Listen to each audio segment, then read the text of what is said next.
Mestni svetniki bodo na jutrišnji izredni seji mestnega sveta na mizo dobili predlog rebalansa proračuna za prihodnje leto. Prostor v njem je dobil tudi Ljudski vrt. Mi smo predlagali zahodno tribuno. Nogometni klub nam je pojasnil, da to ni rešitev, ki v celoti reši problem Ljudskega vrta, tako da bomo z dodatnim sklepom naredili neke vrste rezervacijo za proračun leta 2019, da bomo v celoti tudi uredili severni del in južni del tribun pod tribunami, ki še do zdaj niso urejeni. Za celovito obnovitev Ljudskega vrta se zavzemajo tudi svetniki Liste za pravičnost in razvoj. Bomo v tem trenutku vložili amandma, kjer bomo županu predlagali, da obnovimo celotno tribuno drugo leto in denar zagotovimo strani kredita, ki ga župan tako ali tako misli najeti. Ljudskemu vrtu bodo predvidoma namenili 4 milijone evrov. 2 milijona v letu 2018, 2 milijona v letu 2019. Sem prištevamo cirka 500 tisoč evrov, operacija, ki že poteka, to je sanacija strehe v letošnjem letu.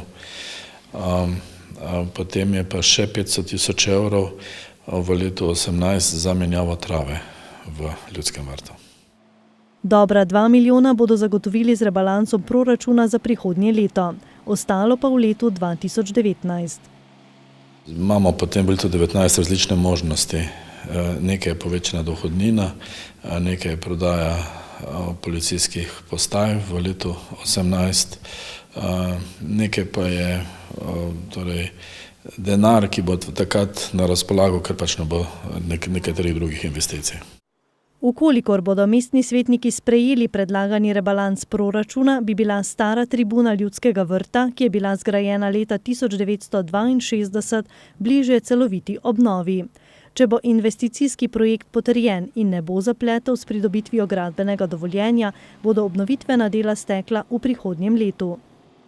DIP je že bil sprejet, za spremembe DIP-a bomo morali sprejeti, ker gre za manjše finančne gabarite, kot je bilo v prvem dokumentu investicije. Potem osnutek oziroma idejna rešitev je narejena že bila decembra 2015 skupaj z nogometnim klubom, tako da zdaj se bomo, po sprejetju rebalansa, bomo pristopili k papirologiji, ki je potrebna, da se v poletju prihodnjega leta projekt Ljudskega vrta zaključi. Sicer pa v mestni občini Maribor s predlaganim rebalansom bistveno povečujejo proračun za leto 2018. Vse, kar so mestni svetniki že sprejeli za proračun 2018, ostaja, z rebalansom pa še povečujejo obseg zadanih nalog. Zato, ker smo takoj ob sprejetju proračuna šli v prestrukturiranje dolgov. Torej, situacija na finančnih trgih se je toliko spremenila, da je bilo mogoče dobiti cenejše kredite, s katerimi smo poplačali dražje kredite in na ta način v okviru dovoljenega zadolževanja občine ustvarili dodatnih 12,5 milijonov, 12-13 milijonov novega kreditnega potencijala.